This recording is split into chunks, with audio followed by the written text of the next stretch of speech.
एक भक्त भक्ति कर रहे थे और उनका एक लड़का था और बोला कि पिताजी आप हरे कृष्णा का महामंत्र का जाप करते हैं, आपको क्या मिलता है? तो वो बोले कि तुम कल सुबह में नहा धोआ के आना, तुमको बहुत बड़ा गिफ्ट देंगे। वो बोले ठीक है आएंगे। वो सुबह हुआ, नहाए और नहा कर आए। पिताजी दीजिए। तो वो सोना निकाल कर दिए, सोना निकाल कर दिए। सोना ज़्यादा बड़ा नहीं था, सोना इतना बड़ा था, और दे दिए और बोले कि जाओ इसको बेचना मत, इसका दाम पूछ कर आना, और एक दुकान में नहीं तो नहीं घूमना बाजार में।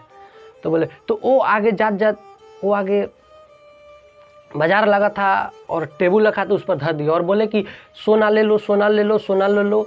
कोई आया बोला कि 100 रुपया, कोई बोला 200, कोई बोला 300, कोई बोला 1000, कोई बोला 2000। तो वो बोले नहीं अब चलने दो दूसरे दो। तो वो गए किराना स्टोर में। अब बोले भाई सोना ले लो आप, इसका दाम। तो वो बोले ले लो 5000। तो बोले नहीं बेचना है, सोना दे दो। फिर वो हट के फिर वो सब्जी वाले के पास गए, सब्जी का दुकान था, बाजार था। अब सोना ले लो, सोना। वो बोले कि हम आपको 2500 3000 रुपया दे दो। वो बोले नहीं बेचना है, सोना दे दो।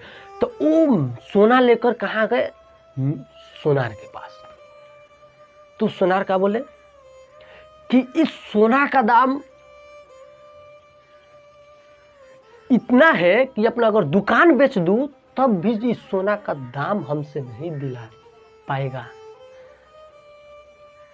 तो बोले सोना दे दो, नहीं बेचना। तो वो दौड़ अपने पिताजी के पास आए और बोले कि पिताजी बाप रे बाप, इसका दाम तो इतना लगाया, लेकिन लास्ट में हम जिनका सोना था उनके पास गए तो बोले कि इतना ऐसे बोले। तो वो बोले कि देखा, ये भगवान का भजन जो करता है तो भक्त का महिमा भक्त ही बता सकता है। इस संसार के लोग क्या बताएंगे, इस संसारी क्या बताएंगे कि भक्त की महिमा क्या होता है।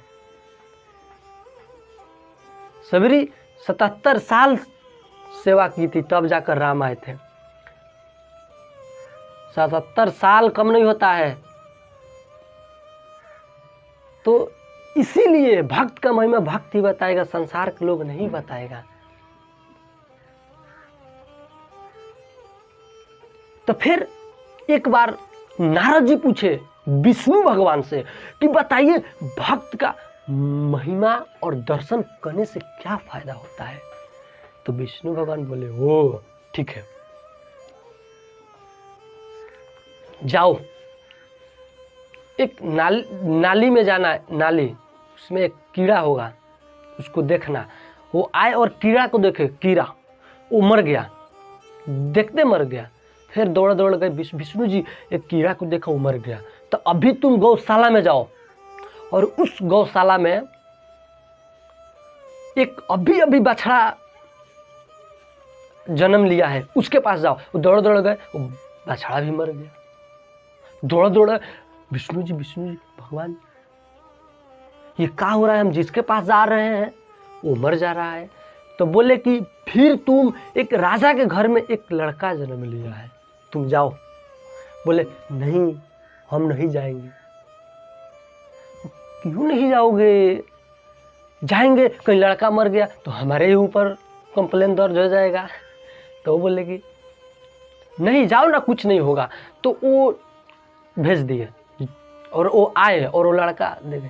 तो एक लड़का के पास शक्ति मिला था जिससे वो बात कर सके। तो नारद जी से बोले कि आप याद कीजिए जिस नाली में हम मिले थे वो कीड़ा बने और आपका दर्शन किए, तुरंत मरे। तो गौशाला में बछड़ा का जन्म लिए और फिर आप आए तो दर्शन किए, तो मैं इस राजा घर में जन्म लिया हूँ आपका मात्र दर्शन करने से। तो कहने का मतलब ये कि आप कितनों तीर्थ नहा लीजिए, कितनों गंगा जी में ना स्नान कर लीजिए, वृंदावन धाम घूम लीजिए, अयोध्या धाम, हरिद्वार, बनारस, ये मंदिर वे मंदिर, जब तक आपके मन में अगर श्रद्धा अगर नहीं है तो आप पवित्र होंगे कि नहीं होंगे इसका गारंटी नहीं है। पर आप किसी साधु के दर्शन कर लीजिए, आप निश्चित रूप से पवित्र हो जाएंगे, ये शास्त्र कह रहा है। इसी ऐसा ही नहीं, चैतन्य महाप्रभु बंगाल में भजन का इतना प्रचार किए, उन मात्र तो 26 वर्ष में संन्यास ले लिए थे। 18 साल के पत्नी को त्याग कर संन्यास ले लिए थे। समझ जाइए, वो चैतन्य महाप्रभु कीर्तन करते करते गिर जाते थे। लोग कहता था मर गए, लेकिन नहीं, भगवान एक ऐसे अपने भक्त के प्रति शक्ति प्रदान करते हैं कि वो किसी भी माया से लड़ने के लिए उसके पास ताकत, और माया से लड़ने के लिए ताकत तो मेरी गुरु चरण, श्री गुरु चरण रति, यही से उत्तम गति। वो अपने रति गुरु के चरण में लगाओ। देखते सुबह में उठे, हाथ गोड़ नहाया, स्नान किया, हरे कृष्णा राम राम हरे हरे, हरे कृष्णा हरे राम राम हरे। ऐसे क्या होगा? कुछ नहीं होगा। अरे भजन करे तो कंठा से करे, नहीं तो 20 साल हो जाएगा, कुछ मिलने वाला नहीं है। अब भगवान के भजन कर रहे हैं ना, तो शारदा पूरा उकंठा लालसा के साथ कीजिए, नहीं तो हरे कृष्णा राम राम राम राम हरे कृष्ण कहते रह जाइएगा, कुछ मिलेगा नहीं।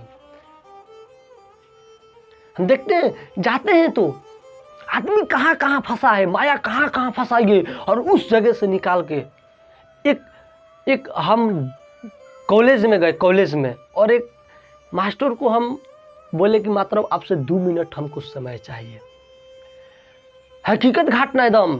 वो बोले कि ठीक है। तो हम उनसे बोले हरे कृष्णा, हम इस्कॉन मंदिर से हैं। वो बोले हाँ हाँ बोलिए। तब उनसे बोले कि आप माला लेकर जप कीजिए, भगवत गीता लेकर पढ़िए।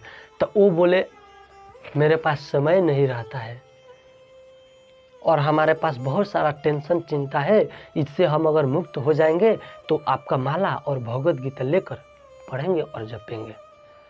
तो हम उनसे बोले कि ये किसान था और वो जनरेटर चला रहा था, और उस जनरेटर से पानी निकल रहा था, तो खेत सब पाट रहा था। तो एक राजा घोड़ा पर बैठ के आया, और घोड़ा को प्यास लगा था, और उस घोड़ा जो प्यास लगा था तो बोला किसान साहेब आप जनरेटर बंद कर दीजिए और मेरा घोड़ा पानी पी लेगा, तो आप जनरेटर चलाइएगा। तो वो बोल रहे हैं किसान साहब की देखिए राजा जी, अगर हम जनरेटर बंद कर रहे हैं तो पानी देना बंद कर देगा, तो आपका घोड़ा पानी नहीं पी पाएगा। और जनरेटर चल रहा था तो आवाज़ से घोड़ा भाग रहा था। तो वो बोले कि अच्छा पानी नहीं देगा, तो हाँ तो कोई बात नहीं है। तो हम उनसे बोले कि सेम इसी प्रकार हमारे जीवन में होता है कि हम सोचते हैं कि नहीं, हमारे जीवन से टेंशन चिंता से अगर मुक्त हो जाएंगे तब भगवान के काम करेंगे या शुभ कार्य करेंगे। हमारे जीवन में टेंशन चिंता दूर होएगा ही नहीं जब तक हम भगवान के नाम के जप नहीं करते हैं, तब तक। इसीलिए भगवान के भजन करिए। नहीं तो देखिए ठंडी में, गर्मी में, बरसात में बेचारा पेड़ कितने दर पर खड़ा होता है, क्या उसमें जीव नहीं है? जीव है। जैसा करनी वैसा फल, आज नहीं तो निश्चित कल कर्म का फल भोग रहा है। तो ऐसा हम लोग को नहीं करना चाहिए कि अधोजोनी में गिरना पड़े। कुछ लोग कहते हैं मन नहीं लगता है, हम टाइम पास कर रहे हैं, हम उनसे कहना चाहते हैं समय आप पास नहीं कर रहे हैं, समय तुमको पास कर रहा है, समय पर हमको क्या करना है ये ना हम सोचेंगे। वो मूर्ख होता है जो बोलता है हम समय पास कर रहे हैं। चाणक्य के पंडित का बोल रहे हैं कि समय को अपने काबू में रखते हुए और दूसरे पर सीखते हुए आगे बढ़ना है, पीछे नहीं बढ़ना है। इस दुनिया में बहुत सारे लोग हैं, बहुत सारे, और उन सबके पास हम अपने भगवान को भजन माला देने जाते हैं, पर लेकिन हम लोगों को क्या? अरे शंकर भगवान तो एक बार ही न विष पिए थे इस धरती को कल्याण करने के लिए, लेकिन भक्त तो बार बार विष पीता है दूसरे को उद्धार करने के लिए। हरे कृष्णा।